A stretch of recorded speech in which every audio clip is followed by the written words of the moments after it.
Saya tidak peduli apakah yang saya kira ini adalah negara dengan mayoritas penganut Syiah atau bukan. Tapi yang saya bela, siapapun yang membela Palestina, saya dukung. Ada yang begitu.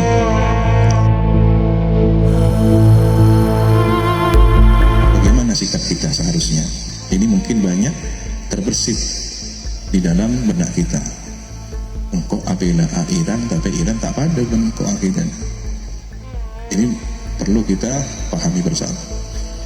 Secara historis, beberapa kali perjuangan Islam di zaman Nabi bahkan, atau saat Nabi mendirikan Madinah, beliau berkoalisi dengan non-Muslim. Coba bayangkan, sudah jelas beda akidah, sudah jelas beda agama, bahkan berkoalisi dengan kabilah-kabilah Arab yang notabene musyrikin untuk melawan musuh bersama kafir Quraisy. Dan subhanallah, beberapa pernyataan sikap dari tokoh-tokoh kita, baik tokoh nasional maupun tokoh internasional Ahlussunnah wal Jamaah, sudah dikemukakan. Saya tidak peduli apakah yang saya kira ini adalah negara dengan mayoritas penganut Syiah atau bukan. Tapi yang saya bela, siapapun yang membela Palestina, saya dukung. Ada yang begitu. Kemudian Habib Umar bin Hafid juga mengeluarkan statement. Apakah engkau akan membela orang yang zalim? Apakah engkau membela orang-orang yang sudah jelas adalah Yahudi?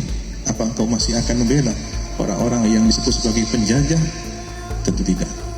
Kita akan bersama siapa dalam masalah persoalan konflik ini? Kita akan berdiri bersama siapa? Itu sudah penjelasan sikap. Artinya secara geopolitik ada sikap untuk berdiri bersama siapa, melawan siapa, menyerukan pembelaan kepada siapa. Kemudian persoalan akidah.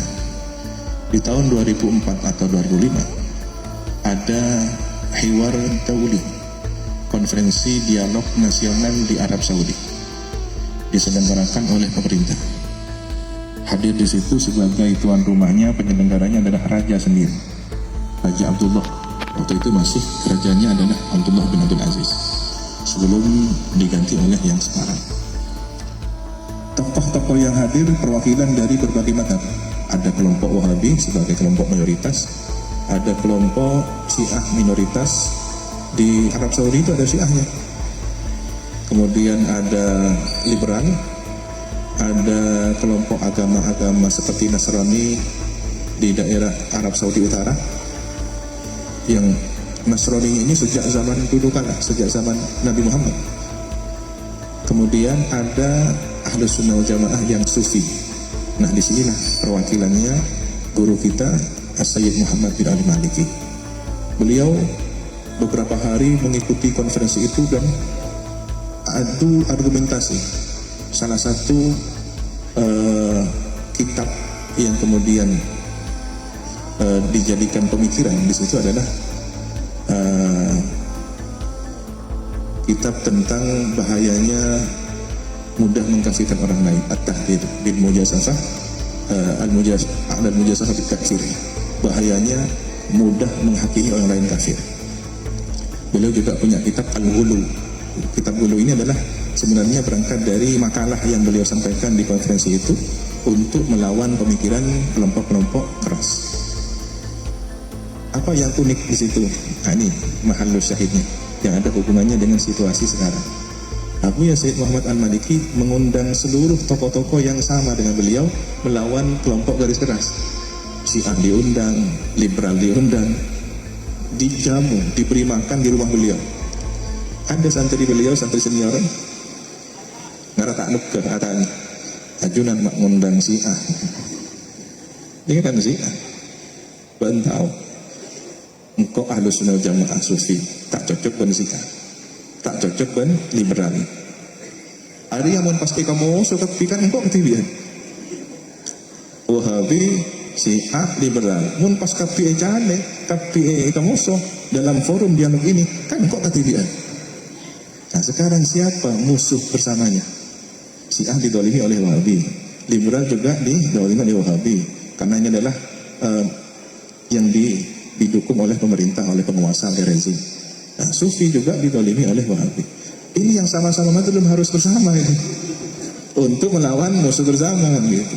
Urusan akidah BTP andik BTP kata beliau.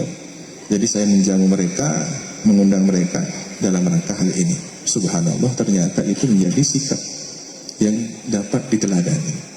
Selama kita punya kepentingan bersama, melawan kezaliman bersama, bahkan di Eropa sekarang sudah bergerak, di Amerika sudah bergerak, masyarakat New York bergerak, kemanusiaan yang sekarang disuarakan, bukan soal muslim atau bukan muslim kata mereka, tapi tentang kemanusiaan. Subhanallah, ini sudah tanda-tanda Adam, ini sunnatullah. Boleh jadi dari sinilah pintu masuknya Islam ke dalam hati mereka.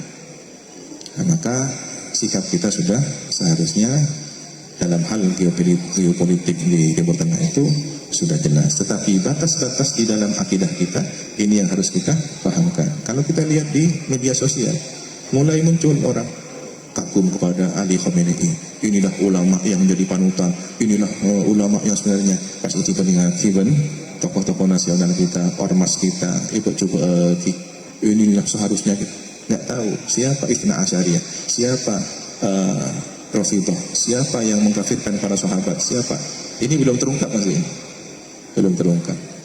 Maka tentu kita sebagai alumni dari berbagai pesantren, guru-guru kita sudah mengajarkan, menanamkan tentang pemahaman Ahlus Sunnah Jamaah.